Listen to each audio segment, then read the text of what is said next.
नहीं, फोटो तो लेंगे, क्यों नहीं लेंगे फोटो?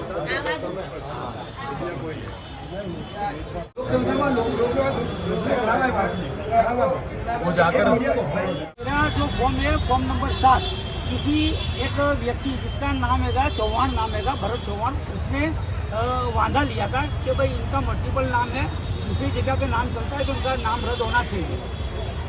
जब मेरे को ये पता चला तो मैंने उनके पास से फॉर्म लेकर मैंने फ़ोटो पढ़ा, और फिर मैंने जब उनके पास से बंच लिया तो बंच में देखा तो कई हयात लोग जो हयात है उनको मर गए बताए उन्होंने। तो ये आपकी सोची समझी साजिश है, और एक इस कौम के वोट को कम करने के लिए इनका षड्यंत्र है। ये खुला पड़ गया है गई कल, और मताधिकार का छीनने की कोशिश है। तो जब ईआरओ साहब के पास, क्योंकि ये बीएलओ के पास डायरेक्ट नहीं है, उनके सुपरवाइजर के पास ये फॉर्म नहीं है, ये फॉर्म ईआरओ के पास गर्ल्स हाई स्कूल में पहुंचे हैं, तो ईआरओ साहब ने क्यों नहीं इस इंफॉर्मेशन को चेक किया? जिस व्यक्ति ने उनको ये फॉर्म सबमिट करा उसकी सत्यता को क्यों उन्होंने जांचा नहीं? तो अगर उन्होंने इस तरह का नहीं जाता है तो सौगंध के ऊपर कोई भी गलत इंफॉर्मेशन देखना बीएनएस की 215 और पीपल्स ऑफ रिप्रेजेंटेशन एक्ट की 31 के तहत 1 साल तक की सजा की प्रावधान का केस बनता है।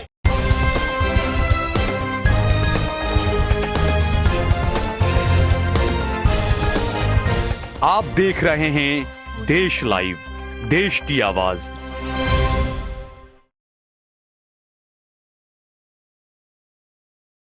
क्या हुआ है, क्यों पुलिस स्टेशन आना पड़ा आज आपको, कारंज पुलिस स्टेशन?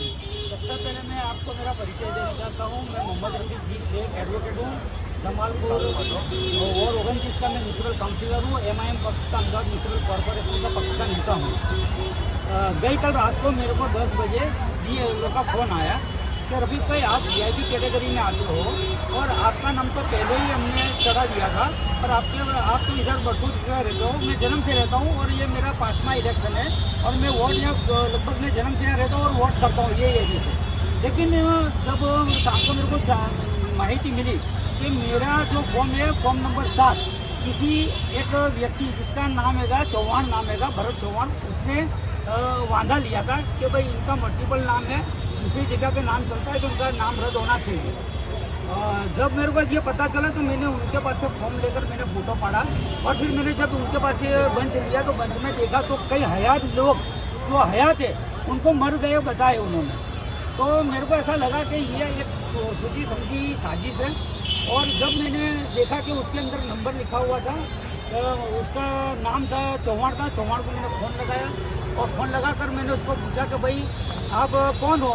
तो बोले શું કામ છે?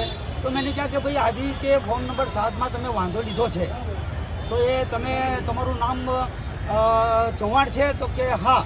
તો મેં કીધું આ તમે ફોર્મ નંબર 7 ભરેલું છે? તો કે મેં ભરેલું નથી।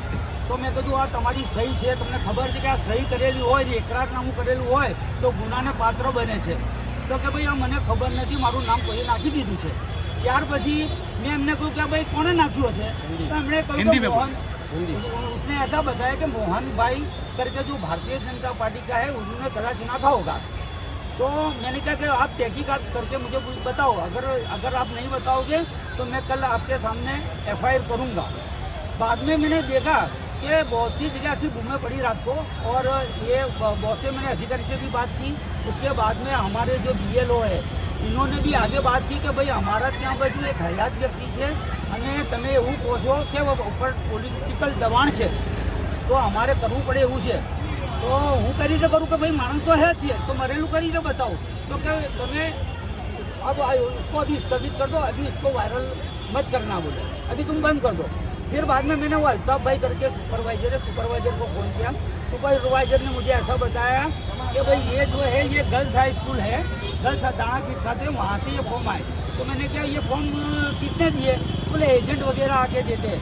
तो यानी मैं यूँ पूछना चाहता हूँ कि एजेंट आप जब इतने जवाबदार व्यक्ति हो, अधिकारी हो, तो ये जो फॉर्म आप फॉर्म नंबर 60 देते हो तो आप उसकी तहकीकात करते हो कि नहीं करते, ये मेरे को बताओ। बोले इसमें हम कुछ नहीं करते, हमारे को तो ऊपर से आता है तो हमको देना पड़ता है, तो हमने BLO को दिया है। तो मैंने कहा ये अल्ताफ भाई आपको पता है कि वहाँ पे अधिकारी कौन कौन है? तो बोले वहाँ किरण भाई ने दूसरे कुछ नाम उन्होंने मुझे बताया, उन्होंने इनको दिए।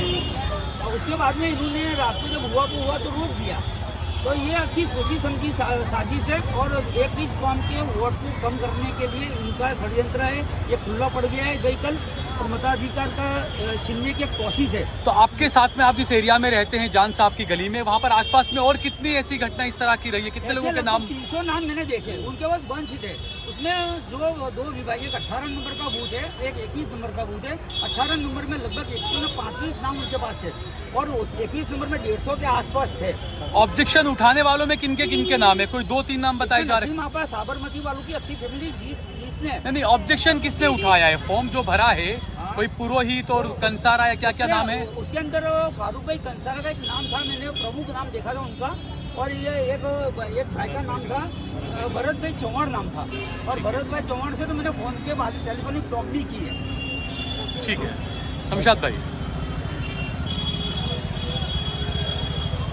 शमशाद भाई, जो वोट काटने का जो आ रहा है, क्योंकि अभी तक ये था कि SIR जब हो गया पूरा, पहली लिस्ट में नाम आ गए तो लोग सुकून में आ गए थे कि ठीक है हमारे नाम आ गए।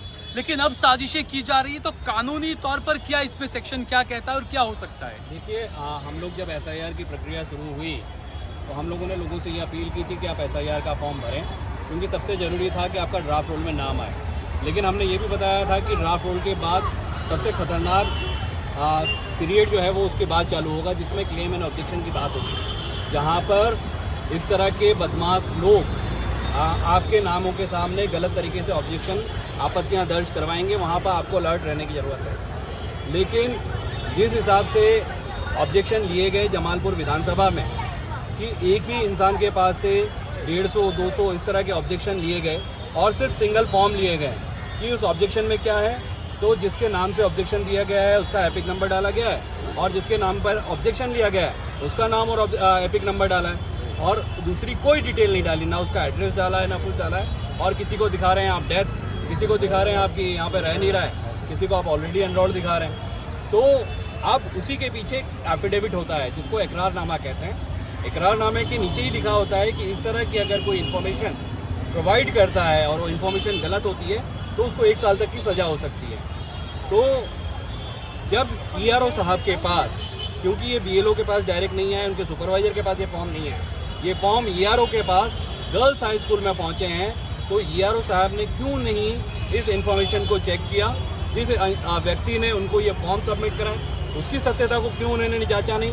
तो अगर उन्होंने इस तरह का नहीं जाता है तो सौगंध के ऊपर कोई भी गलत इन्फॉर्मेशन देखना BNS की 215 और पीपल्स ऑफ रिप्रेजेंटेशन एक्ट की 31 के तहत 1 साल तक की सज़ा की प्रावधान का केस बनता है। इसीलिए आज हम रफीक भाई के साथ और दूसरे और अलग अलग हिस्सों में जहाँ पर भी लोगों के साथ हैं वहाँ लोगों को हम फरियाद करने के लिए इंस्पायर कर रहे हैं कि भाई लोग बाहर निकलें और इस तरह के उनके अगर नामों के सामने किसी ने गलत आपत्तियाँ दर्ज करवाई हैं तो आप जो अधिकारी इन्वॉल्व हैं उनके सामने और जो लोग किसी भी पार्टी से ताल्लुक़ रखते हैं उन तमाम के खिलाफ आप लोग FIR दर्ज करवाइए। ये इनके जो पिताजी है वो हयात।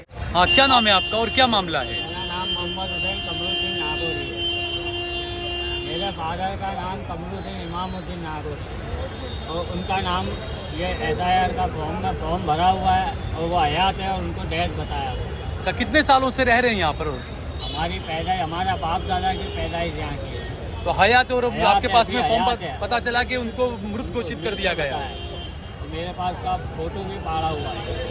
तो आपकी क्या मांगे, क्या चाहते हैं आप? हाँ, ये कि हमको न्याय दिया जाए इसके बारे में। ये हयात है और उनको मृत्यु क्यों बताया और हमको क्यों डिलीट किया इसमें? आकाश चाहिए हमको।